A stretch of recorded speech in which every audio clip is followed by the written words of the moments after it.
Hello बच्चों, चलिए प्रश्न को पढ़ते हैं।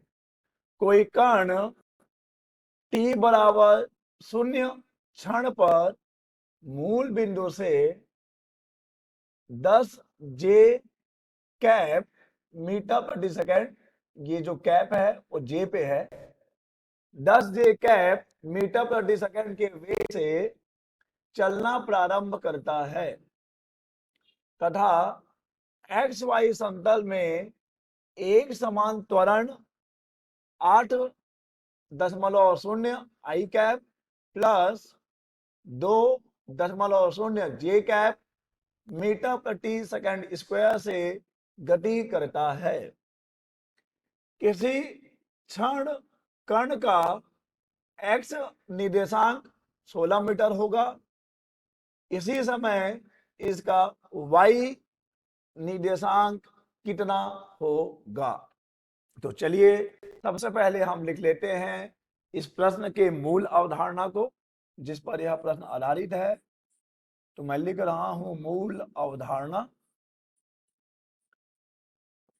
यह प्रश्न आधारित है समतल में गति पर। समतल में गति पर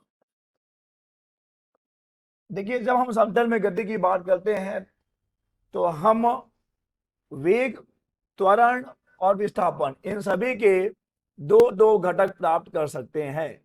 जैसे कि अगर मैं किसी क्षण वेग को लिखूं तो मैं वेग को लिखूंगा वेक्टर v बराबर v x i cap plus v y j cap, जहां पर वी एक्स वेग का x घटक होगा और वी वाई वेग का y घटक होगा।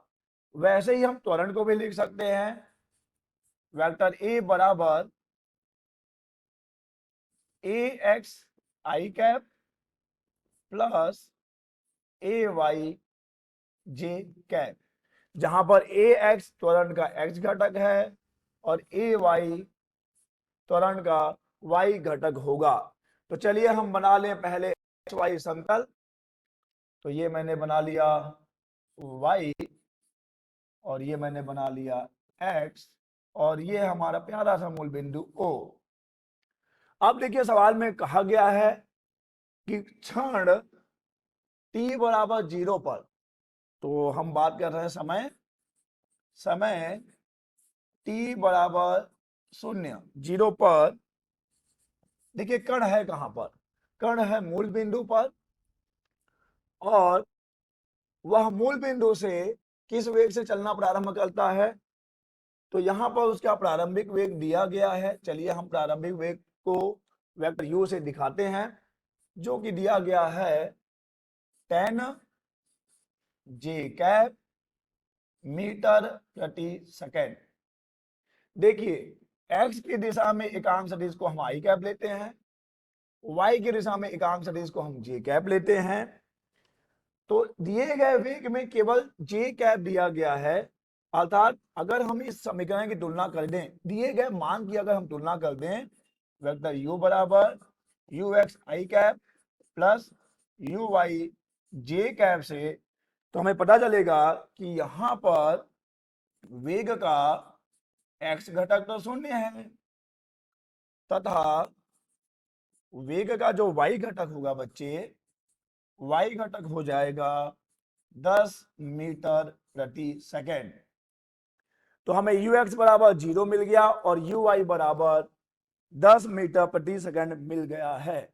ऐसे ही त्वरण भी दिया गया है। देखिए त्वरण कितना है बच्चे, त्वरण है 8.0 आई कैप प्लस 2.0 जे कैप। तो चलिए हम इसकी भी तुलना कर दें।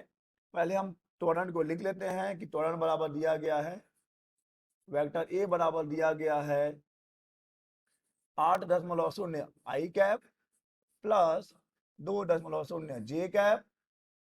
हम समीकरण किससे तुलना करेंगे, ए x i cap plus A Y j cap से तुलना करेंगे। थोड़ा सा ये लाइट हो गया, मैं इसे डार्क कर दूं। तो वेक्टर ए बराबर हो जाएगा ए x i cap plus A Y j cap. चलिए तुलना करिए तो आपको मिलेगा ए एक्स बराबर 8 मीटर प्रति सेकंड स्क्वायर, ये त्वरण का x घटक होगा। और यहां पर ए वाई बराबर मिलेगा 2 मीटर प्रति सेकंड स्क्वायर, ये त्वरण का y घटक होगा। तो चलिए सबसे पहले हम x अक्ष की दिशा में गति के लिए बात कर लें। तो हम पहले चल रहे हैं किसकी ओर, x अक्ष की दिशा में गति के लिए देखिए x बराबर यू एक्स टी प्लस 1/2 ए एक्स टी स्क्वायर। हम लगा रहे हैं गति का द्वितीय समीकरण x दिशा में गति के लिए।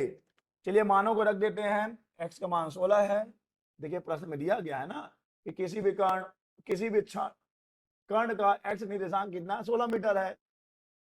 तो x का मान 16 हो गया, u x का मान तो बच्चे शून्य, ये पूरा शून्य हो जाएगा, प्लस 1/2 8 टी स्क्वायर। यहां से हल करने पर हमें टी स्क्वायर, और आगे हल करने पे हमें पता चलता है कि टी बराबर 2 सेकंड होगा। अतः जब कर्ण x दिशा में 16 मीटर आगे जा चुका है तो वह समय कितना है, वह समय है t बराबर 2 सेकंड। तो अब हमें यही तो पता करना है कि जब t बराबर 2 सेकंड पे कर्ण x दिशा में 16 मीटर जा चुका है तो y दिशा में कितना दूर जा चुका होगा, यानी हमें निकालना है y निर्देशांक किस समय पर, 2 सेकंड पर। तो चलिए आगे चलें। अब हम y अक्ष में गति की बात करेंगे। y अक्ष की दिशा में गति के लिए हम फिर लगा देंगे गति के लिए फिर हम लगा देंगे गति का द्वितीय समीकरण। लेकिन अब हम y दिशा के लिए लगाएंगे, तब हम लिखेंगे y बराबर u y t plus 1/2 a y t square. मान रख दीजिए, y का मान ही तो हमें ज्ञात करना है, यू वाई का मान 10 है और अब हमें समय मालूम है 2 सेकंड, प्लस 1/2 y की दिशा में त्वरण देखिए कितना है, 2 है, हम यहाँ पे 2 रख दें, ए वाई का मान हमने 2 रख दिया, समय है 2 और उसका है वर्ग। चलिए जरा हल करें, तो 10 दूनी 20 हो जाता है, प्लस यहां से 1 2 1 2 कट जाता है और 2 दूनी 4 हो जाता है। तब यहाँ पे y का मान आ जाता है 24 मीटर। अतः देखिए जब कर्ण x की दिशा में 16 मीटर जा चुका है तो ये समय है 2 सेकेंड, और y की दिशा में वो कितना दूर होगा बच्चे, 24 मीटर। तो उसका y निर्देशांक हो जाएगा 24 मीटर। आशा करते हैं आपको समझ आया होगा। धन्यवाद।